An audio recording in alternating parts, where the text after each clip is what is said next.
Salam damai sahabat Oase Rohani Katolik dimanapun Anda berada. Apa kabar Anda? Semoga Anda semua dalam keadaan baik, penuh sukacita, dan selalu bersemangat di dalam Tuhan. Burung tekukur sedang bernyanyi di pohon kelapa indah bersuara. Sungguh bersyukur hari ini saya bisa menyapa sahabat tercinta. Saya Katrina Utami akan bersama Anda dalam Oase Rohani Katolik edisi hari ini. Hari ini kita memperingati Hari Raya Semua Orang Kudus. Bersama saya telah hadir narasumber ORK, Romo Alek Dirjo SY. Beliau akrab dipanggil atau dikenal dengan nama Romo Alek. Mari kita bersama menyapa beliau. Romo Alek Dirjo. Selamat berjumpa bagi semua sahabat-sahabat ORK dimanapun Anda berada. Hari ini kita merayakan Hari Raya Semua Orang Kudus. Maka kita akan mulai nanti dengan mendengarkan bacaan-bacaan pertama maupun bacaan Injil diselang oleh Mazmur antar bacaan. Sekarang mari kita diam sejenak untuk masuk dalam keheningan.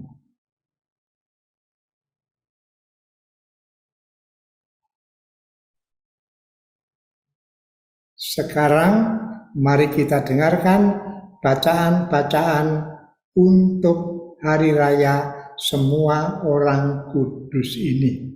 Mulai bacaan pertama, Mazmur dan bacaan Injil. Bacaan pertama dari Kitab Wahyu. Aku, Yohanes, melihat seorang malaikat muncul dari tempat matahari terbit. Ia membawa meterai Allah yang hidup. Dengan suara nyaring, ia berseru kepada keempat malaikat yang ditugaskan untuk merusakkan bumi dan laut.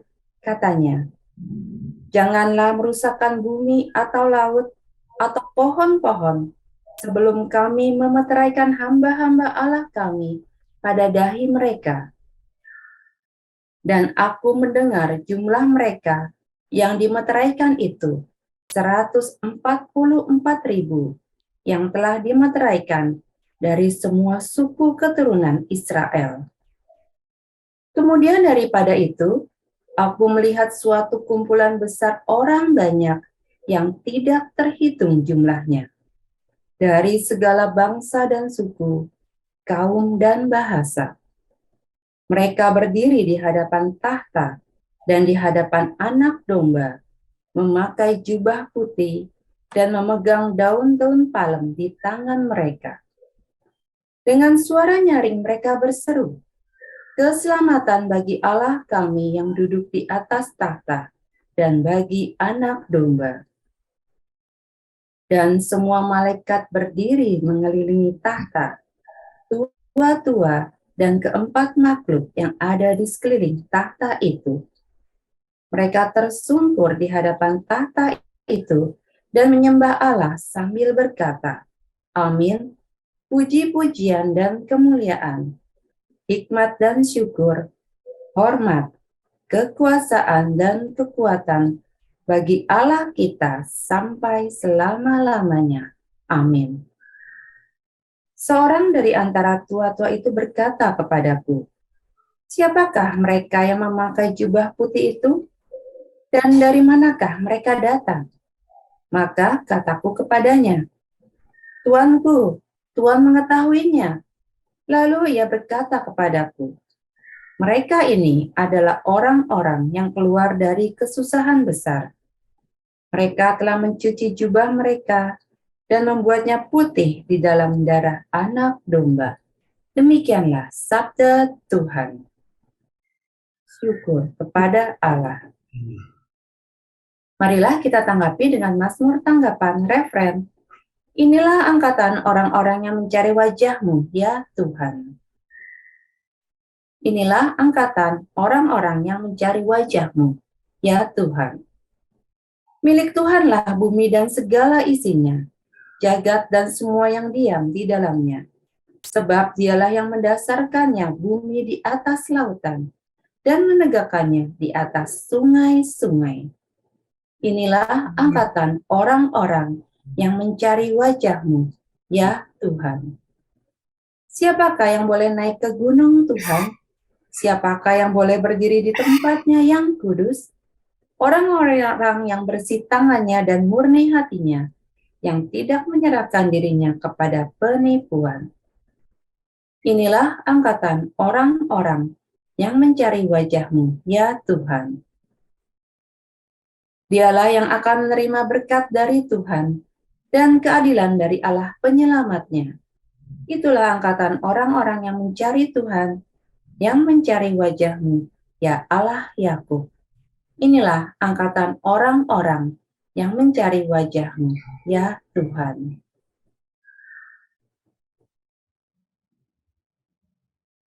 Kita nyanyikan Haleluya sebagai pengantar Injil. Haleluya, haleluya, haleluya, haleluya, haleluya, haleluya, haleluya, haleluya. Firman-Mu ya Tuhan adalah pelita bagi langkahku dan terang bagi jalanku. Haleluya, haleluya, haleluya, haleluya. Tuhan bersamamu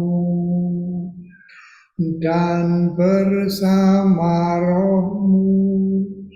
Inilah Injil suci menurut Matius. Dimuliakanlah Tuhan. Bacaan Injil menurut Matius. Sekali peristiwa, ketika melihat banyak orang yang datang, Yesus mendaki lereng sebuah bukit. Setelah ia duduk, datanglah murid-muridnya. Lalu Yesus pun mulai berbicara dan mengajar mereka, katanya, "Berbahagialah orang yang miskin di hadapan Allah, karena merekalah yang empunya kerajaan surga. Berbahagialah orang yang berduka cita, karena mereka akan dihibur. Berbahagialah orang yang lemah lembut, karena mereka akan memiliki bumi. Berbahagialah orang yang lapar dan haus akan kebenaran, karena mereka akan dipuaskan. Berbahagialah orang yang murah hati, karena mereka akan beroleh kemurahan. Berbahagialah orang yang suci hatinya, karena mereka akan melihat Allah. Berbahagialah orang yang membawa damai, karena mereka akan disebut anak-anak Allah. Berbahagialah orang yang dianiaya demi kebenaran, karena merekalah yang empunya kerajaan surga.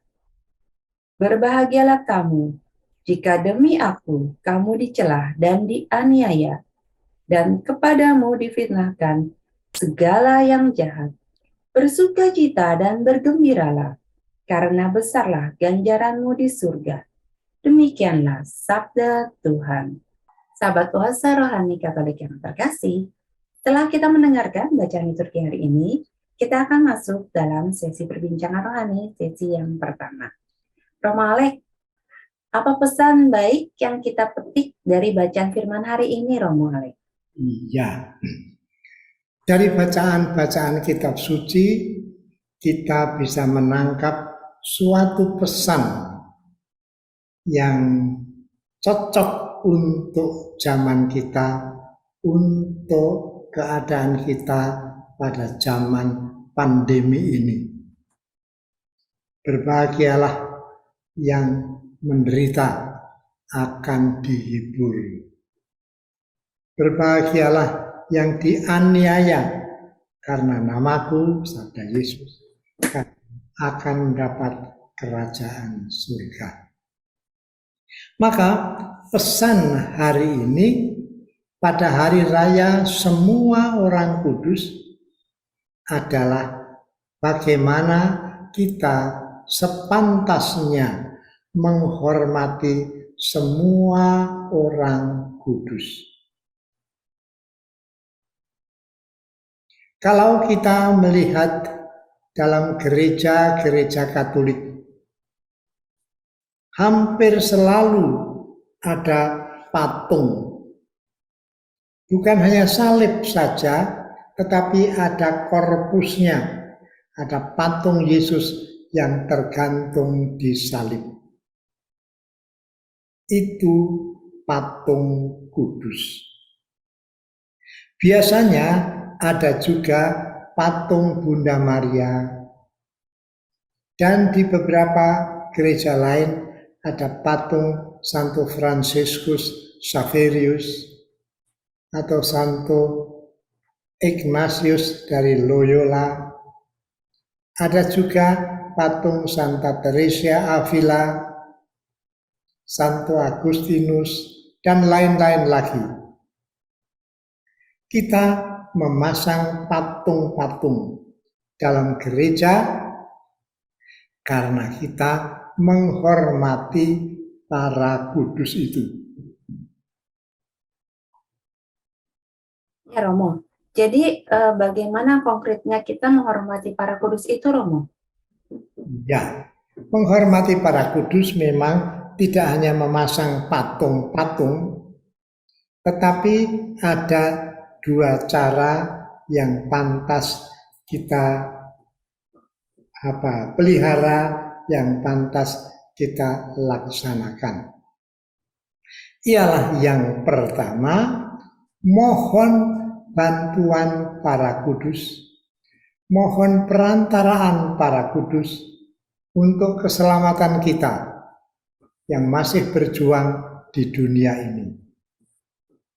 Misalnya, kita berdoa dalam Salam Maria, penuh rahmat, Tuhan sertamu, terpujilah engkau di antara wanita, dan terpujilah buah tubuhmu Yesus. Lalu dijawab, Santa Maria, Bunda Allah, doakanlah kami yang berdosa ini, sekarang dan pada waktu kami mati. Amin. Maka dalam doa Salam Maria, dalam doa Rosario yang bulan Oktober ini kita doakan hampir setiap hari, kita berdoa Santa Maria Bunda Allah, doakanlah kami yang berdosa ini sekarang dan pada waktu kami mati. Amin. Jadi kita dengan sepenuh hati dan bersama-sama mohon perantaraan doa Bunda Maria agar kita selamat, khususnya pada waktu kami mati. Amin. Maka itulah doa permohonan yang kita sampaikan kepada Bunda Maria. Penghormatan kepada Bunda Maria itu sudah ada sejak awal gereja pada abad kedua. Di katakombe di Roma, penguburan orang yang mati dianiaya oleh orang kafir. Di sana ada banyak gambar Bunda Maria di mana-mana. Saya pernah ke sana dan menemukan minimal 96 gambar bermacam-macam. Ada gambar Maria yang sedang berdoa, ada Bunda Maria yang sedang menggendong Yesus kecil putranya, dan ada gambar Maria yang lain. Tidak hanya gambar, tapi ada relief, mosaik, Dan kalau patung saya belum pernah melihat sewaktu itu. Mungkin belum zamannya membuat patung. Tetapi kalau kita melihat gereja zaman sekarang, kita menghormati Bunda Maria. Hampir di semua gereja ada patung Maria. Dan bahkan di banyak keluarga ada patung atau gambar Bunda Maria. Dan umat di dalam rumah seringkali berdoa rosario, menghormati Allah dan Bunda Maria itu. Maka penghormatan kepada Bunda Maria sudah ada sejak awal mula sejarah gereja dan selalu ada permohonan. Doakanlah kami yang berdosa ini sekarang dan waktu kami mati. Amin. Sebetulnya penghormatan kepada Maria itu sangat berkembang di zaman kita ini. Para bapak ibu, saudara-saudari pasti melihat atau melihat gambar atau pernah berjumpa bahkan Bunda Maria di Lourdes. Ada lagi Bunda Maria di Fatima. Dan kita orang Indonesia, orang Jawa khususnya, seringkali pergi ke patung Bunda Maria di Sendang Sono.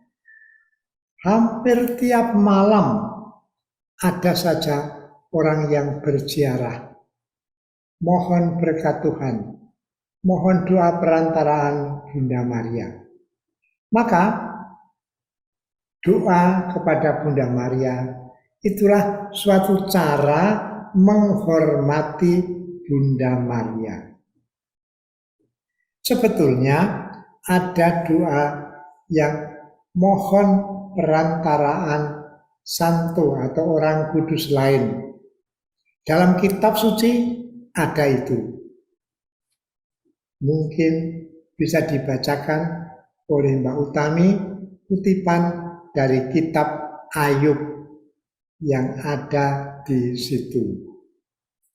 Kitab Ayub. Kitab Ayub.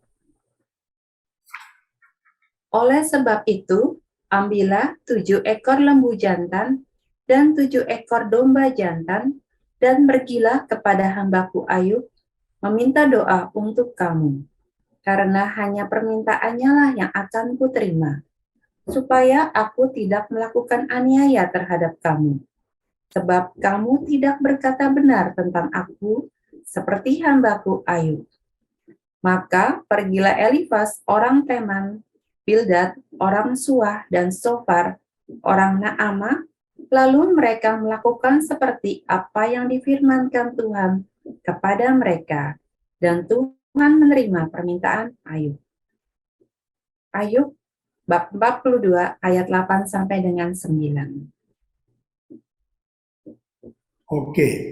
Ya, Romo Alek, ternyata ini bukan hanya di zaman sekarang aja nih Romo ya, kita menghormati penghormatan kepada para kudus. Ternyata di kitab suci Perjanjian Lama juga ada ayatnya ya Romo? Ya ada, Perjanjian Lama ada, Perjanjian Baru pasti ada, tetapi saya percaya kita mudah mencari sendiri dari surat-surat Rasul Petrus, Rasul Paulus, dan Rasul Yohanes, di mana kita diajak menghormati para kudus, karena dengan menghormati kita berdoa dengan perantaraan mereka supaya permohonan kita dikabulkan oleh Allah. Tadi dalam kitab Ayub Perjanjian Lama, doa umat itu semula nampaknya tidak dikabulkan oleh Allah. Tetapi karena doa dengan perantaraan Ayub, orang kudus itu, lalu doanya dikabulkan dan umat Israel dilindungi dari bahaya pengancaman dari bangsa-bangsa lain yang lebih besar. Maka cara menghormati para kudus antara lain dengan mohon perantaraan doanya. Saya punya pengalaman kecil. Waktu saya di Timor Timur, saya pernah ditugaskan di sana. Dan karena kurang diterima oleh Bapak Bispo, Uskup di sana, saya cari pekerjaan supaya bisa makan. Lalu saya diterima sebagai sopir bus palang merah, sopir truk palang merah.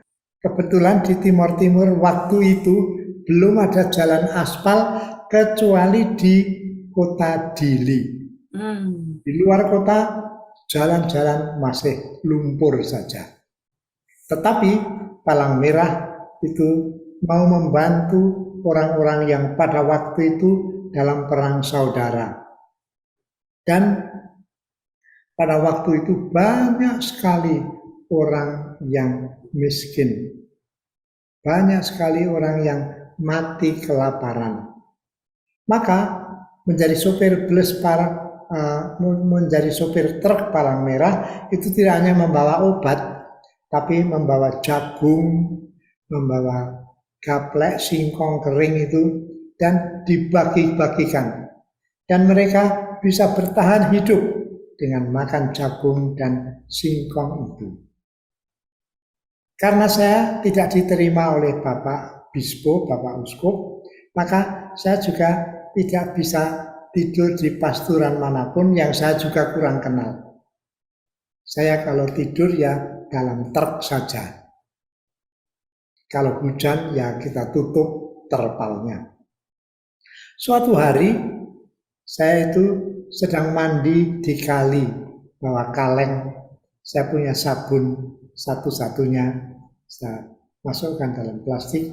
Kalau mandi saya pakai, dan saya selalu bawa jubah satu-satunya. Tidak pernah saya pakai, tapi saya bawa dengan pikiran kalau aku tiba-tiba mati entah karena tertembak, entah karena apa, orang tahu ini pastur.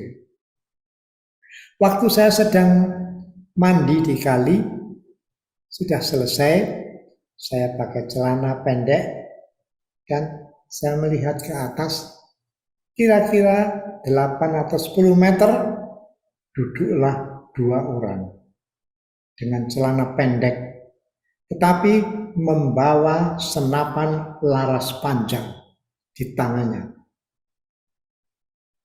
Melihat itu, saya berpikir, mungkin inilah saatku akan dipanggil oleh Tuhan. Tapi saya waktu itu entah bagaimana berdoa kepada malaikat pelindung dan malaikat Rafael yang saya kenal dari kitab suci. Malaikat pelindung, tolonglah aku. Dan sambil mengenakan anduk yang satu-satunya saya bawa juga, saya menengok ke atas. Dan saya mulai dapat inspirasi. Saya percaya dari malaikat itu. Saya nyanyi apa? Haleluya. Haleluya. Haleluya. Haleluya. Haleluya. Haleluya. Saya ulang-ulangi. Ketika saya melihat ke atas, saya melihat 2 orang yang tadi memegang senapan berlaras panjang itu tiba-tiba mengalungkan senapannya di dahi, di pundak mereka. Dan saya pikir, bagaimana ini? Ternyata dia turun dan berbicara dalam bahasa Tetun. Aku tidak tahu bahasa mereka, tapi ada satu kata, Katolikos, Katolikos, ya, I am a Catholic. Dan saya bilang, I am a padre, pastor. Tiba-tiba dua orang itu mencium tangan saya. Ternyata itu tentara Fretilin yang sebetulnya siap membunuh. Tapi karena saya dibantu oleh malaikat pelindung dan malaikat Rafael, maka saya dapat inspirasi nyanyi Haleluya itu. Jadi kemudian saya diantar kembali ke truk, mereka menyelinap di antara belukar, dan setelah dekat dia menunjukkan itu truknya, mereka menghilang lagi di antara belukar-belukar itu. Menghormati para malaikat yang juga termasuk para kudus. Itu ternyata efektif. Dan saya merasa itu, dan setelah sampai di truk, aku terbaring tidur.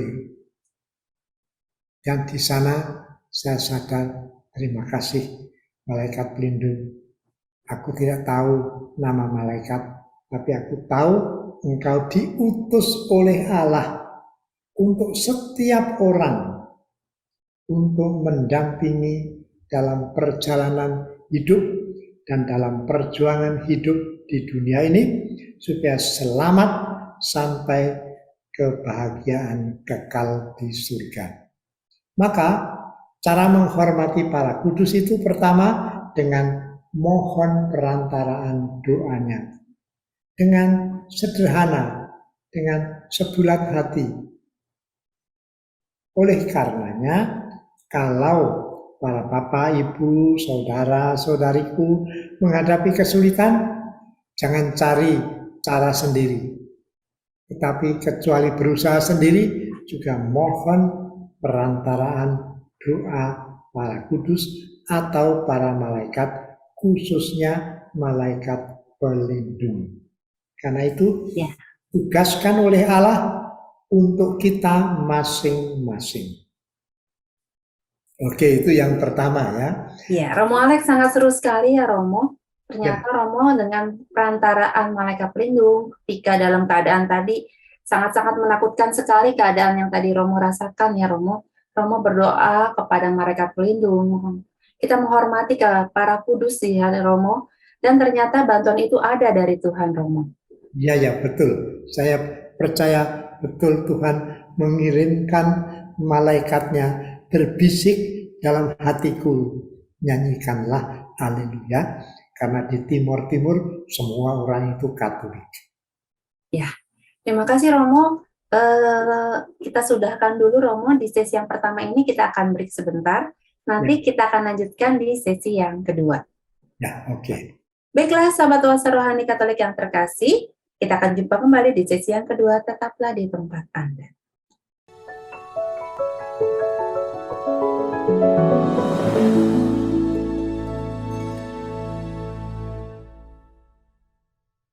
Sahabat Oase Rohani Katolik yang terkasih, terima kasih Anda masih bersama dengan kami, Oase Rohani Katolik sesi yang kedua. Masih bersama dengan Romo Alex Dirjo SY dan saya Katrina Utami. Bagi Anda yang ingin mengirimkan saran atau Anda ingin sharing iman, Anda dapat langsung menghubungi alamat email kami orgkaj2021@gmail.com atau ke nomor telepon kami 0881 0251 33438. Sekarang kita lanjutkan perbincangan kita ya di sesi yang kedua ini. Nah Romo Alex, tadi sesi pertama Romo sudah menjelaskan, men-sharingkan kepada kami bahwa untuk penghormatan kepada para kudus, salah satu caranya, cara yang pertama adalah kita mohon perantaraan doa mereka Romo. Nah kita akan lanjutkan nih Romo di sesi yang kedua ini Romo. Nah, oke. Yang kedua ialah kita berusaha menghormati para kudus dengan berupaya meneladan kebajikan-kebajikan hidup mereka sejauh kita tahu. Misalnya, kita mau meneladan Bunda Maria. Tidak sebagai Bunda Allah, pasti tidak bisa. Tetapi Bunda Maria pernah berkata kepada malaikat Gabriel, "Aku ini hamba Tuhan, terjadilah padaku menurut perkataanmu." Dalam doa yang singkat itu, kita menangkap betapa Maria itu rendah hati. Dia berkata, "Aku ini hamba Tuhan, terjadilah padaku menurut perkataanmu." Kita juga bisa meneladan Santo Benediktus dari Nursia. Itu perintis Ordo Benediktin atau ordo-ordo kontemplatif. Dia itu percaya kepada kitab suci dan dia merenungkan kitab suci dalam keheningan. Ada singkatan cara doa Santo Benediktus ialah Lexio, membaca kitab suci, Meditatio, merenungkan, dan Oratio, berdoa. Maka kita meneladan Santo Benediktus dalam doanya memperdalam pemahaman akan sabda Tuhan dalam kitab suci. Atau kita meneladan Santo Fransiskus Assisi, perintis para Fransiskan, seorang yang meninggalkan segala kekayaannya. Bahkan dia itu pergi minta-minta, ngemis untuk makan setiap kali. Dan itu ternyata sangat mengharukan umat, menyentuh hati umat. Banyak orang kemudian menerima inspirasi, meniru teladan Santo Fransiskus Assisi. Kita kenal di Indonesia ini ada para Romo Fransiskan, OFM. Ada macam-macam, OFM Kapucin, OFM konventual, dan OFM pada umumnya. Kita juga kenal suster-suster OSF, Ordo Santo Fransiskus. Mereka itu meneladan kemiskinan Santo Fransiskus, meskipun mereka tidak boleh ngemis lagi setiap kali untuk makan. Nah, sekarang sudah kurang biasa itu. Maka mereka tetap memelihara kemiskinan dalam arti tidak melekat pada kekayaan. Kalau kekayaan itu hilang, kurelakan itu. Kalau mendapat bagian sedikit dari kekayaan, kuterima itu. Maka sikap Santo Fransiskus Assisi itu pantas menjadi teladan kita semua. Kita boleh punya kekayaan, terima kasih. Tapi kalau kekayaan itu hilang atau sebagian hilang, kita tidak perlu mengeluh. Allah masih tetap memelihara kita. Atau kita bisa menghormati Santo Ignatius Loyola, perintis Serikat Yesus, Ordo Jesuit. Santo Ignatius itu sangat menekankan ketaatan kepada sabda Tuhan. Dan kalau menjadi anggota Serikat Yesus, ketaatan kepada pimpinan di dunia ini. Maka ada orang-orang Jesuit yang dikirim ke Tiongkok, ke Jepang, ke Korea, dan banyak sekali juga yang ke Indonesia. Maka mereka itu taat kepada kehendak pembesar untuk mewartakan Injil Kerajaan Allah di dunia, di tempat mereka terutus itu. Meneladan Santo Ignatius, kita melaksanakan kehendak Allah dalam kehidupan kita masing-masing. Mungkin Bapak Ibu menjadi bapak atau ibu dalam keluarga. Sepenuh hati ku cari nafkah. Sepenuh hati ku dididik anak-anakku supaya kenal dengan Kristus Tuhan. Dan tidak membiarkan mereka cari agama lain. Atau mungkin kita jadi polisi, kita mengerjakan tugas untuk mendukung keadilan dan menolak segala macam yang lain. Atau kita diberi profesi sebagai guru, kita mendidik anak-anak supaya lebih cerdas, tapi juga lebih baik hidupnya. Maka menghormati para kudus itu yang kedua caranya ialah meneladan hidup mereka. Ada suatu catatan. Kalau kita perhatikan dalam gereja Katolik itu ada patung tergantung di salib. Tidak hanya kayu palang, tapi selalu ada korpusnya, patung Yesus yang terpaku di salib. Kita juga menghormati Bunda Maria di mana-mana. Kita juga menghormati kadang-kadang ada patung Santo Ignatius. Saya pernah melihat patung Santa Teresia kecil. Saya pernah melihat patung Santo Agustinus yang dihormati di gereja. Tidak disembah tetapi dihormati. Saudara-saudara kita Protestan itu tidak punya patung. Kalau salib ya hanya kayu palang saja. Kalau patung Maria, patung Santo Yusuf, Santo Ignatius, Santo Fransiskus tidak ada sama sekali. Karena mereka percaya pada kitab suci yang melarang menyembah patung. Mungkin Pak Utami bisa membaca itu, larangan menyembah patung yang terdapat dalam kitab suci.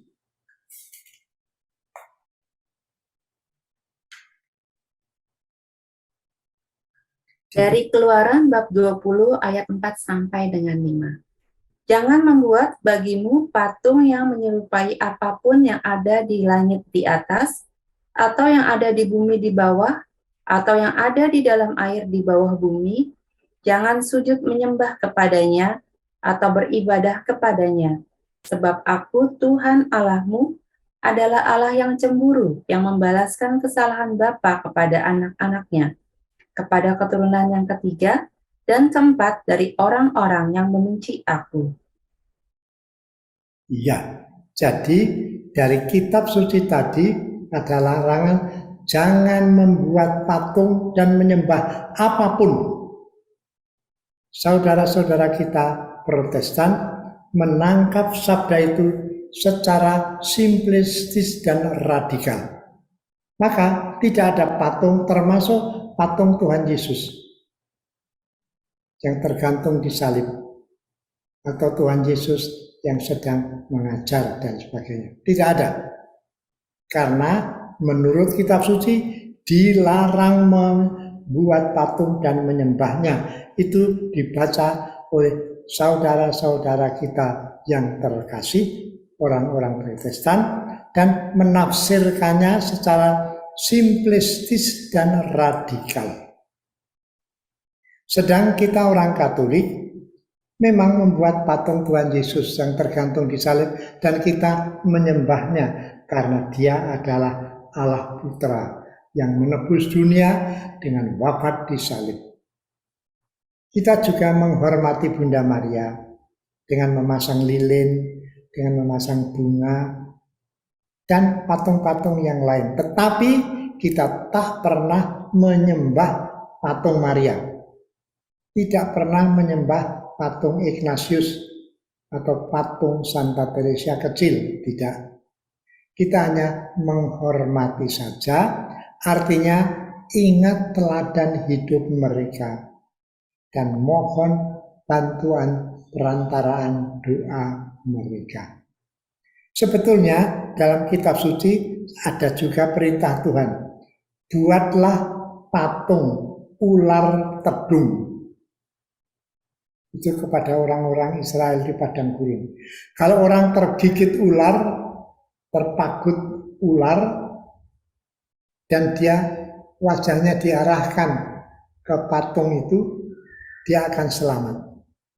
Maka yang dikatakan dalam kitab suci sebetulnya jangan menyembah patung, tetapi menghormati patung, supaya jelas kita bikin gambarnya, kita bikin patungnya, kita bikin reliefnya dan sebagainya. Seperti kita orang Indonesia menghormati Bung Karno. Ada patung Bung Karno, tidak kita sembah, tapi kita ingat jasanya. Dia yang memulai memperjuangkan kemerdekaan bangsa kita. Dan masih ada patung-patung yang lain yang tidak kita sembah, tapi kita hormati karena mengingat jasa mereka terhadap kita yang masih hidup dan masih berjuang di dunia ini. Saya kira itu bagian kedua yang bisa saya katakan, supaya saya tidak terlalu panjang lebar karena saya itu suka omong kosong. Maka saya batasi sesuai yang sudah disiapkan saja. Yes. Terima kasih Romo Alek untuk permenungannya di Hari Raya Semua Orang Kudus ini, Romo. Sangat menginspirasi kami sekali untuk menghormati para kudus. Jadi Romo sudah memberikan inspirasi kepada kami bahwa menghormati orang kudus itu ada dua ya Romo. Pertama adalah memohon dengan perantaran doa-doa mereka, Romo. Yang kedua adalah dengan peneladan kebajikan kehidupan mereka ya Romo.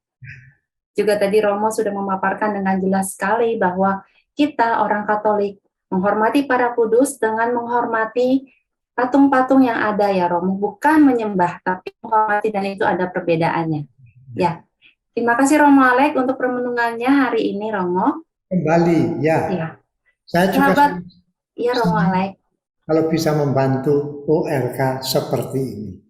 Sangat-sangat Romo, sangat-sangat bermanfaat bagi kami Romo. Terima kasih sekali Romo Alek. Ya. Baiklah sahabat Oase Rohani Katolik yang terkasih, kita akan tutup acara hari ini dengan doa penutup dan berkat kasih karunia Allah melalui Romo Alek Wirjo. Silakan Romo Alek. Oke, mari kita diam sejenak untuk meresapkan inspirasi dari Roh Kudus dan dari para kudusnya. Dalam nama Bapa dan Putera dan Roh Kudus. Amin. Allah Bapa yang Maha Agung, dalam kuasa dan kasih-Mu, Engkau menciptakan semesta alam untuk menunjukkan kemurahan-Mu dan kekuasaan-Mu. Engkau juga menciptakan binatang-binatang kecil seperti jangkrik dan semut untuk menunjukkan perhatian-Mu terhadap yang kecil-kecil. Maka kami semua manusia yang sederhana dan kecil ini percaya Engkau pasti memperhatikan kami, dan kami mau bersyukur bersama para kudus yang sekarang sudah mulia di surga bersama Bunda Maria, Ratu semua orang kudus, dan Ratu para nabi, Ratu para rasul, Ratu para malaikat, dan sebagainya. Sekali lagi ya Bapak, terima kasih atas perlindungan-Mu yang Kau berikan lewat para kudus-Mu, lewat Bunda Maria dan para kudus yang lain.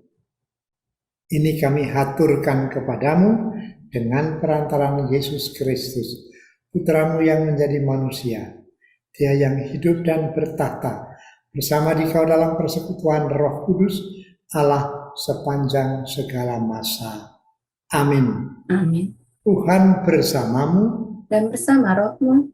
Semoga para Bapak Ibu dan para sahabat ORK yang terkasih semua diberkati oleh Allah yang Maha Kuasa, Bapa dan Putra, dan Roh Kudus. Amin. Amin.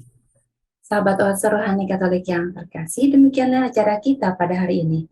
Semoga apa yang telah disampaikan oleh Romo Alek dapat menambah semangat iman bagi kita untuk menghormati para kudus. Akhir kata, kami berdua, Romo Alek Dirjo SY dan saya Katarina Utami, pamit undur diri. Sampai jumpa pada edisi Oase Rohani Katolik berikutnya. Oke, selamat jumpa lagi.